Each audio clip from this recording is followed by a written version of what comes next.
Mwakwaba Adom TV bedroom eso hana juada de kosi fiada simenum bia yedi nkomo so apomudemo na watwe we mu eye burns prevention ne ho enkomo ye cheche ne ma hodo de nhihye de ba ne kwa ye befa so aboye ho ban enu aya di nkomo ne ye to so ahwe chemical burns enso ama me safo a ompo ete na dwemu oba penes ye dase de Mwakwaba nso ye hwe burns chemical burns and also there here madam ase ahwefo ene etiefo se kasa chemical burns na chemical burns ni bibia awudro bi wo mu a ebetimi ahyehye ohunam anase betimi ahyehye wankasa na chemicals no ebi ye acid ebi ye alkaline ebi ye sanitizer crasisi a ye use ebi ye dia plumbers e use de fix pipe bibia uko omo amu ye gold omo na ni ye gold di asma de anyway omo so use chemicals a chemicals ni na se wanya hwe yi a etimi hyehye na chemical burns ya mpese na ye di hu enkomo pa e sanitizer any acid asisi angofo bebre di gugu nkofo ho e hye mu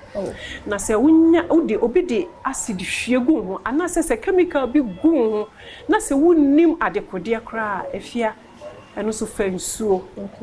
fensuo gu ho sa mitie eduno 20 minutes na wash chemicals ni feel ho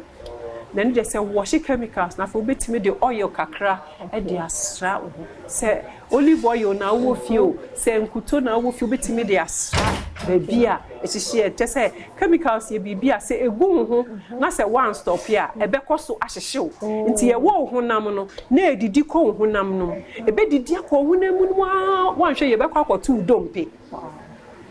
nti egu ho sape fensuo nyu fegu ho saa na bibia sesi aba me pese ahwefo mu kame ho na yen kan kire omo aka no se mu nyusu eye sanitizer agofo di soja sanitizer corona ba ene yete sanitizer din se sanitizer ya ye nyusu kakra ne famfa yensem senia corona mboa no entimi affect yen se ye de yensa so bibi mu a sesi ankofo bebre adwen omo enya ne se esan se alcohol kakra ewo mu ni ntino omo di soja omo di chemicals ya soja ma nkwala bebre hu so omo ma me no mu de so eja omo de so cropot omo di so say e ma nkwala no so start se omo su use di soja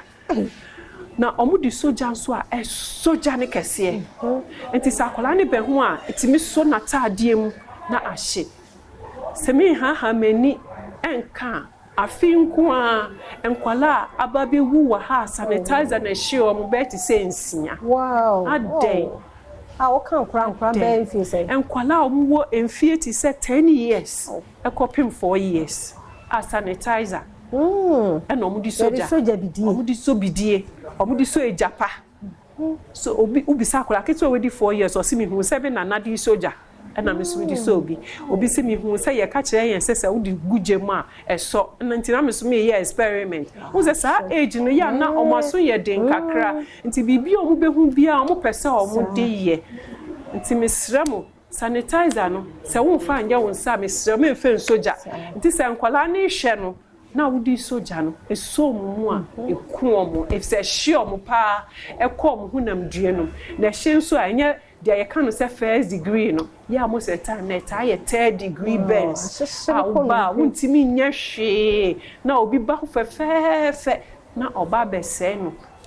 oba bebewu esan ko ayi corona ya da say sanitizer ai yemfa unsi ha ya reho unti say de o kasa no den na de say yemfa ho yensa fe na mo di soja